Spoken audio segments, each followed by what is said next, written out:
나는 계속해서 이 기구한 책을 들고 무수한 시간선의 김필산을 찾아가는 것이다. 가여운 김필산, 어서 이 놀라운 책을 쓰렴. 야, 빨리 써. 너 빨리 써. 그러면 저는 고민 안 해도 되죠. 그대로 베꼈으면 되죠. 이게 바로 부트스트랩 역설입니다.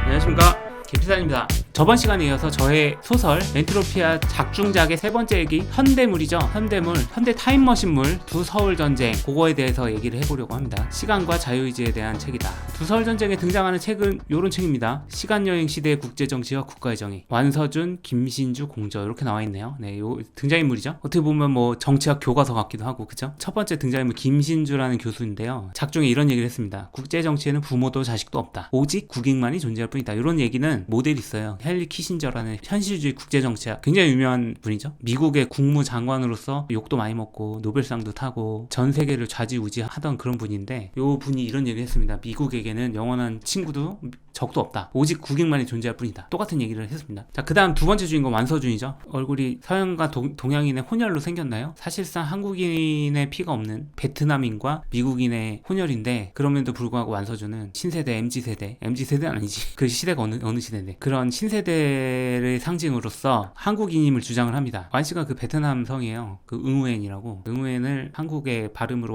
완으로 한 거고, 근데 사실 완씨가 없잖아요, 우리나라에. 서준 하면은 또 요새 애기 이름 순위 중에서 높은 순위인데, 악역으로 조부진이 있습니다. 이 사람이 이제 두 서울 전쟁을 일으켰죠. 서울을 두 개로 만들자, 이런 캐치프레이를 가지고 두 서울 전쟁을 일으켰는데, 비슷합니까? 블라디미르 푸틴이랑 윤석열의 혼종, 그렇게 해서 이런 얼굴이 탄생을 했는데, 비슷합니까? 푸틴 이름이 이제 조부진이 된 거고, 이 사람이 그 전쟁이든 뭐 계엄이든 일으키잖아요. 말하자면은 이 소설은 시간여행을 물이면서도 동시에 정치물이고 하드 SF이기도 하죠. 하드 SF적인 그 시간여행의 설정을 제가 좀 소개를 드리자면, 이것도 굉장히 잘 짜진 그런 설정인 것 같아서 소개를 드리겠습니다. 루프라는 건데, 엄청난 그 토목공사를 해서 겨우 완성시킨 시간여행 루프 스테이션이다. 이렇게 큽니다. 실제로 이 설정이에요. 이렇게 큽니다. 서울과 대구를 끝과 끝으로 만나는 정도의 동그란 원이 전 국토에 이렇게 설치되어 있고, 태백산맥을 뚫죠. 이게 다 터널로 뚫어야 돼요. 왜냐면은 삐뚤어지면 안 되거든요. 이게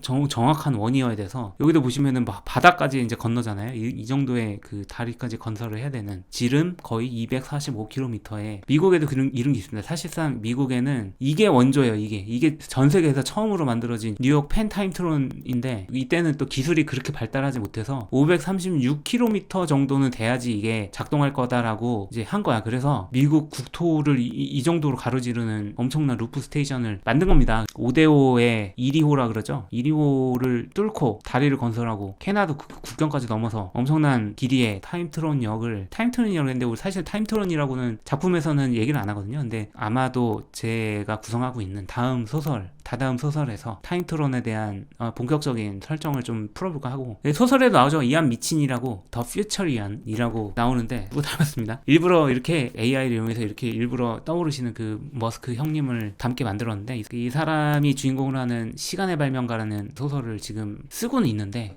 언제 나올지 모르겠지만, 이 사람이 주인공으로 시간여행을 가능케 하는 타임트론의 개발자, 이안 미친이게 스타트업 설립 스토리가 이제 시간의 발명가의 줄거리가 될 거고요. 존 베커라는 사람도 아마 나왔을 거예요. 존 베커는 이안 미친이게 물리학과 스승이고, 시간 차원 이동을 위해서 이론적 어쩌고 이런 논문을 발표했는데, 이때 이 논문이 시간여행의 이론적 출발점이 됩니다. 중력장과 연계된 백허장이 이따 설명드릴 건데, 존 베커가 이론화했다 백허장이라고 합니다. 중력에서 수직 방향으로 받으면 시간 차원 이동을 할 수 있다는 원리라고 하고요. 사이클로트론을 좀 이따 말씀드릴 건데, 말하자면은 가속기예요. 입자가속기, 동그란 입자가속기, 타임트론의 원리입니다. 상대성 이론에 대한 얘기인데, 안델과학에서 좀 땄네. 자기력이 사실상 상대성 이론에 의해서는 없어진다는 얘기를 아세요? 아인슈타인이 전기와 자기의 그 상대적인 상대성 이론에 의한 관계를 바탕으로 논문을 쓴 게 사실은 상대성 이론 논문인데, 이 전류가 흐르면 자기장이 이렇게 동그랗게 생성된다는 거 아시잖아요. 아실 거야. 알아야 돼. 근데 이게 전류가 증속 운동하면 자기장이 생긴다는 원리고, 그러면 전자가 자기장을 받아서 요렇게 운동을 한다는 건데, 전류의 속도만큼 사람이 움직이면은 이 사람이 관찰자 입장으로 봤을 봤을 때 이 전류가 마이너스 극이 플러스 극보다 촘촘해지는 거야. 그래서 실제로는 이 사람의 입장으로 봤을 때는 전자가 이렇게 움직일 땐 그냥 전기력만 작동을 하는 거고 자기력은 없어지는 거예요. 자기력을 상정할 필요가 없는 거야. 상대성 이론에 따르면 사실상 자기력은 없는 장이야. 그런데 이게 중력에도 있다는 거예요. 중력은 중력 자기장이라는 게 있다는 겁니다. 그래서 이 효과를 실제로 검출을 한 게 얼마 안 돼요. 프로브 B라는 인공위성인데 인공위성의 효과로 인해 증명을 했고, 그러니까 사실 그 아인슈타인 시대에는 중력 자기력이라는 건 이론상으로만 있었지 뭐 검증할 수 있는 방법이 없어서, 근데 이렇게 인공위성을 통해 증명을 했는데 프레임 드래깅 이펙트라는 거 있잖아요. 요 아주 미세하고 작은 힘을 검출함으로써 중력 자기력이 일어났다는 거죠. 내가 이 얘기를 왜 하느냐, 입자 가속기죠. 입자 가속기의 원리는 사실상 이렇게 밑에서부터 위로 뿜어주는 자기장에 따라서 입자가 이렇게 빙빙 돌면서 가속을 해서 이루어지는 거잖아요. 시간여행 그 열차도 이따만한 사이클로트론인 거죠. 이게 중력 자기력을 이용한 사이클로트론이라는 거예요. 그게 설정이야, 설정. 이게 진짜 있다는 게 아니고 설정입니다. 중력 자기력을 이용한 사이클로트론을 존 베커가 사이클로 그래비토 마그네트론이라는 이름으로 얘기를 하는데, 이어 미친이기 타임트론이라는 이름으로 줄여서 이제 타임트론이 된 거예요. 그래서 대한민국에서는 서울시간역이라고 그러는데 여기서는 타임트론이라고 한다고 합니다. 설정이. 테넷을 또 설명 안 드릴 수가 없는데, 테넷이 굉장히 복잡하잖아요. 이 영화를 혹시 보셨는지 모르겠지만 저도 한 3번 봤거든요. 뭐 이해가 안 되는 면이 아직도 있는데, 이 역행과 순행 때문에 그래. 이 역행 순행 이게 너무나 복잡해. 깨달으셨는지 모르겠는데 역행 순행이 관찰자 입장에서 보는 관점이 필요하거든요. 어떤 주인공이 이게 시간 흐름대로 가다가 그 회전문 있잖아요. 회전문으로 싹 들어가면은 역행되면서 그냥 시간이 거꾸로 흐르네 라고 이제 생각을 하고, 근데 다시 그 원래 시간대로 돌아가야 되잖아요. 어쨌든 여기서 계속 살 수는 없으니까 이렇게 그 회전문을 다시 통과해야 되죠. 그래서 순행해서 이렇게 가는 건데, 그러니까 회전문을 통과하는 등장인물의 타임라인은 요 S자를 그리게 된다는 건데, 이 회전문을 타지 않고 보기만 한 관찰자 입장에서 굉장히 이상한 일이 일어나는 거죠. 자, B 요게가 제일 과거니까 요걸 먼저 봅시다. B 회전문에서 갑자기 2명이 갑자기 나와. 아무도 없었는데 원래. 이런 현상이 일어난다는 거예요. 왠지 알아요? 거꾸로 오잖아요. 이 사람이 거꾸로 올 때 이쪽 타임라인은 원래 없었던 거죠, 사람이. 근데 여기서부터 이 사람이 뿅뿅 나오는 거야. 이 거꾸로 된 사람이랑 제대로 된 사람이랑 이 2명이 나오는 거야. 자, 이 A 회전문도 보시면은 관찰자가 보기에는 인간 2명이 갑자기 동시에 탁 들어가. 그러면 없어져.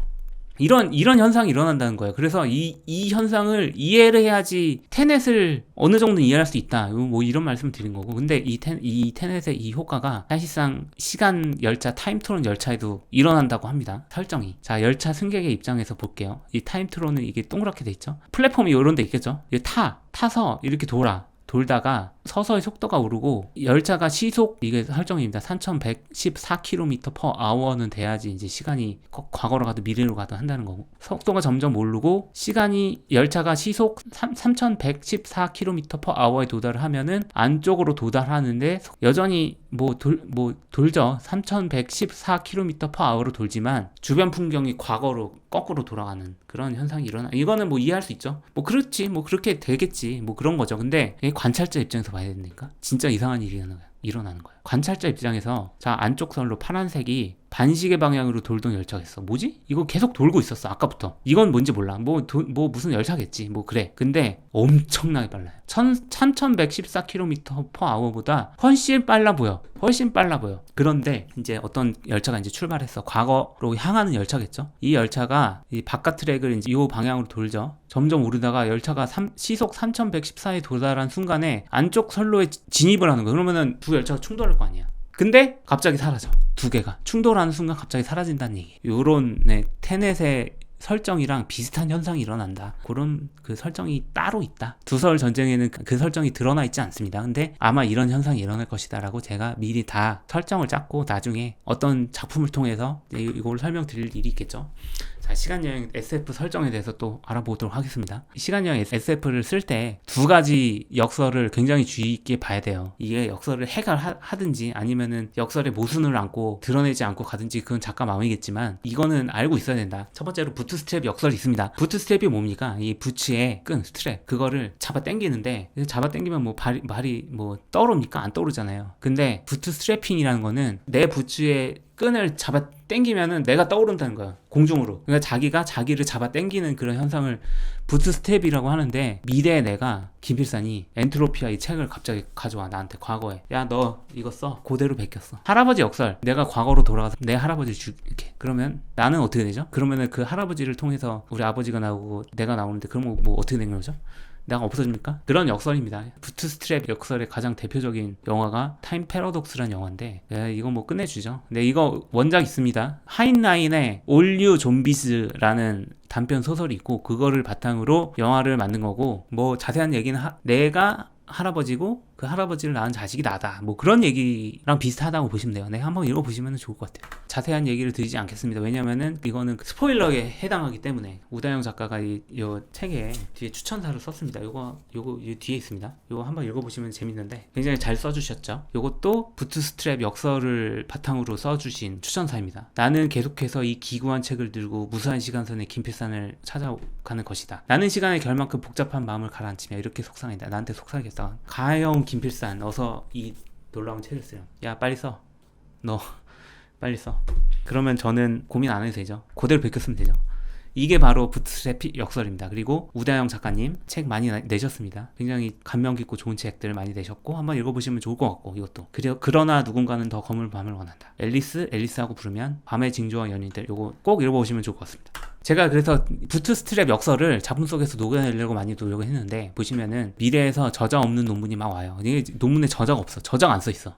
완서준이 이 논문들을 좀 이상한 거야. 엔트로피 법칙에 위배되는 것 같죠. 이 논문은 계속 열차에 실려서 계속 과거로 계속 돌아가는 거야. 그러니까 저자가 없는 거야. 누가 쓴 게 없어. 근데 내용은 있는 거죠. 그리고 두 번째로 완서준이 책을 한 권 읽잖아요. 그게 그 시간여행 시대 국제정치와 국가의 정의, 그 책인데, 사실상 그 책을 자기가 쓴 거야. 근데 자기가 읽고 그걸 쓰게 되는 거죠. 두 번째로 할아버지 역설을 한번 보겠습니다. 내가 과거로 돌아가 나의 할아버지를 죽이면, 그럼 어떻게 될까요? 역설을 해소하는 방향으로 SF 작가들이 많이 썼는데, 해소하는 방향이 뭐냐, 이게 타임라인 폴킹이라고 제가 이름 붙였습니다. 사실은 이게 멀티버스라고도 얘기를 할 수 있는데, 폴킹, 쪼개진다는 얘기죠. 포크처럼 쪼개진다는 얘기입니다. 분기된다, 시간선이. 이 영화 아시는지 모르겠어요. 백투더퓨처 2에 나오는 시간선이 두 개로 쪼개지는 것을 설명하는 장면이죠. 시간여행자가 할아버지 죽이면은 시간선이 쪼개지고, 그래서 새로운 시간선으로 가고, 원래 자신 존재는 원시간선에 남겠지만 자기는 새로운 미래를 간다. 할아버지 죽인 사람은. 나는 사라지지 않게 해서 역설을 해소하는 방법입니다. 무엇이 시간선의 분기를 일으킬까요? 내가 할아버지를 죽여서? 이게 좀 깊이 생각해보면 좀 이상하다는 것을 제가 알고 제 주서울 전쟁을 쓰게 된 건데, 자, 일단은 첫 번째로 양자역학적인 분기를 생각해볼 수 있죠. 이건 인간이랑 아무 상관없습니다. 이 슈레딩거 고양이 때문에 일어나는 현상인데, 이 테드 창의 불안은 자유의 현기증이라는 단편 소설이 있는데, 이게 그 양자역학적 분기 때문에 일어나는 타임라인 폴킹을 그린 거예요. 어떤 장치가 있어요. 이 작품 내에 장치가 있는데, 두 가지 양자 상태 중에 하나일 수 있는 단일 양자 측정을 수행한 후에 측정 결과에 따라서 빨간색 또는 파란색 빛을 표시한다. 이 장치에서. 그러면은 두 개의 타임라인이 생성된다. 그러니까 장치가 그냥 알아서 쪼개져. 인간이랑은 아무 상관없죠. 테드 창이니까 이 정도 소설을 썼지. 인간이랑 아무 상관없이 타임라인이 분기된 소설 누가 쓰고 싶겠습니까? 보통은 시간선을 쪼갤 때 인간이 쪼갠다, 인간이 행동으로서 쪼개는 소설을 많이들 써요. 인간이 추동하는 분기는 자유의지에 대한 얘기죠. 어떤 사람이 있어. 어떤 사람이 왠지 나는 A로 갈 것 같은 거야, 이쪽으로. 근데 나는 나의 자유의지가 있고 나는 결정을 내려서 결정을 통해서 B로 가고 싶어. 아무 결정도 하지 않으면 A로 가겠죠. 근데 나의 자유의지의 결정에 따라서 B로 가는 결정을 하는 거죠. 그래서 나는 B로 가게 됐다라고 이제 얘가 생각을 하겠죠. 관찰자가. 그걸 네가 어떻게 하냐? 왜냐면은 나는 미래에 내가 알려줬어. 타임머신으로 미래에 내가 이쪽에 와서 알려줬어. 근데 미래에 너는 어째서 과거로 돌아가서 A 타임라인에 대한 정보를 알려줬을까? 이것도 정해진 거 아니야? 여기서도 분기가 일어났니? 이렇게 관찰자가 질문을 하는 거죠. 이때 이 사람이 나는 과거로 돌아가 나에게 정보를 알려줄래? 라는 분기랑, 뭐 굳이 알려주지 않아도 될 것 같은데 라는 분기가 두 개가 있다는 거죠. 그러니까 이쪽으로 가면은 늙은 이 사람이 다시 이쪽으로, 이 포인트로 돌아가서, 야, 너는 과거로 돌아가서, 너보다 더 과거로 돌아가서 네가 과거에 너한테 정보를 알려주는 행위를 하지 않았어 라는 얘기를 이렇게 했다는 거예요, 여기서. 그리고 이쪽은 그것 때문에 얘는 이쪽으로 가서 분기가 돼서 미래 자신이 더 과거로 돌아가서 얘기를 했다는 거야. 미래에 너는 어째서 과거로 돌아가서 너에게 타임라인 A에 대한 정보를 알려준 거냐? 거기서도 어떤 분기가 일어나? 사실상 계속 무한히 반복되는 그런 분기 때문에 미래 정보가 과거의 나 쪽으로 오게 된 거가 아니면 이런 식의 설명을 할 수가 없다는 거죠. 그래서 저는 할아버지 역사를 할 수 없는 것이라고 취급하는 픽스드 타임라인을 구상을 한 것. 시간 여행자가 노력은 하지만 과거를 결국 바꾸지 못해요. 할아버지를 죽이려고 과거로 갔어. 근데 실패해. 아니면 계획이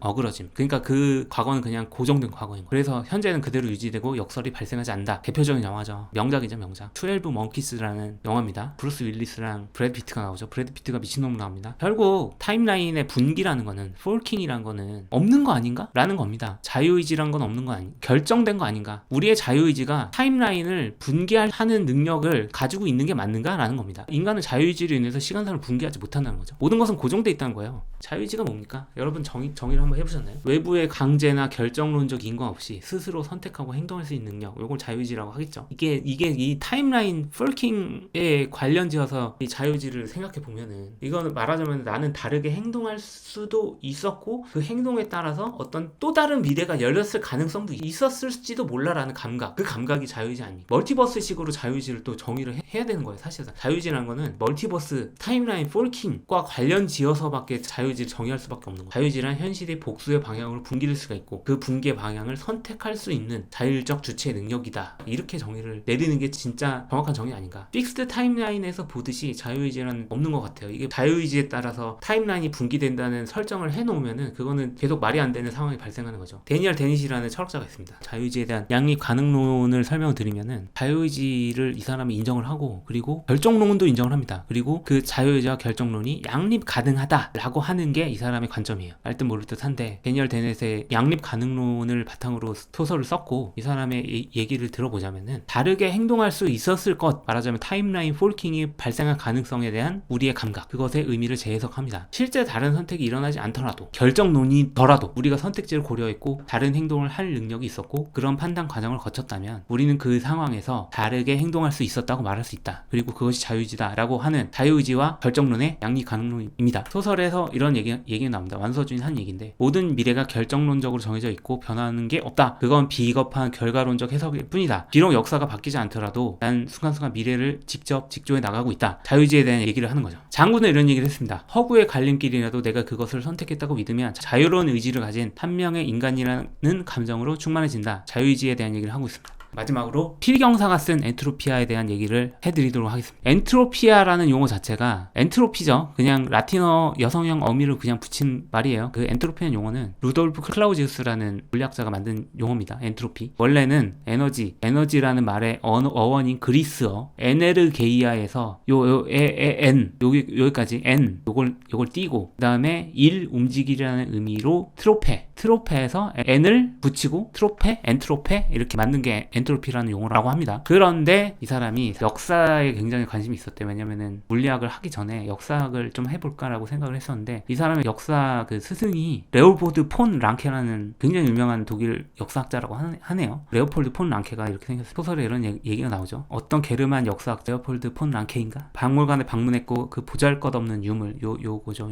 불에 타버린 필경사의 엔트로피아 단지 표지. 그는 그의 게르만 제자한테 역사를 가르쳤는데, 이 제자가 나중에 혼돈의 양이란 뜻하는 개념을 정의했고 거기에 역사 스승에게 배웠던 단어를 붙였다. 자, 실제 역사 다르죠? 실제 역사는 클라우지우스가 그리스어, 그리고 트로페 이거 합쳐서 만들었다고 했는데, 소설엔 제가 이렇게 썼습니다. 작품 속의 또 다른 부트스트랩 역설입니다. 이 두 가지는 말씀드렸는데, 엔트로피라는 용어가 사실상 미래에서 온 선지자가 엔트로피아라는 용어를 필경사한테 전해줬고, 필경사는 그 용어를 자기의 책의 표지에 기록했어요. 그리고 그 표지가 내용 말고 책은 다 불타버렸어. 표지만 있어. 표지만 루돌프 클라우지우스의 역사 스승 레오폴드 폰 랑케한테 보여져 버렸고, 레오폴드 폰 랑케는 엔트로피아라는 제목만 클라우지우스한테, 자, 엔트로피아 밑에 뭐라고 써있냐면 시간의 방향에 대하여라고 써있었습니다. 자, 보시면은 시간의 방향에 대하여라고 써있습니다. 그것까지 같이 전해주니까 클라우지우스가 시간의 방향? 엔트로피? 괜찮은데? 그러면서 자신의 이론 엔트로피를 거기다 붙인 거죠. 그런 설정입니다. 그런 설정인데 실제 역사는 다르지만 엔트로피아, 시간과 책에 대한 소설이고, 여러분 많이 읽어주셨으면 좋겠고, 이렇게 작가가 직접 자기의 작품에 대해서 유튜브 컨텐츠를 만든다는 거 사상 초유의 일인 것 같은데 재밌게 즐겨주시면 주셨으면 좋겠고, 다음에 또 기회가 되면은 다음 작품 아니면은 다음 유튜브 올려드리도록 하겠습니다. 긴 시간 시청해주셔서 감사합니다. 기피산이었습니다.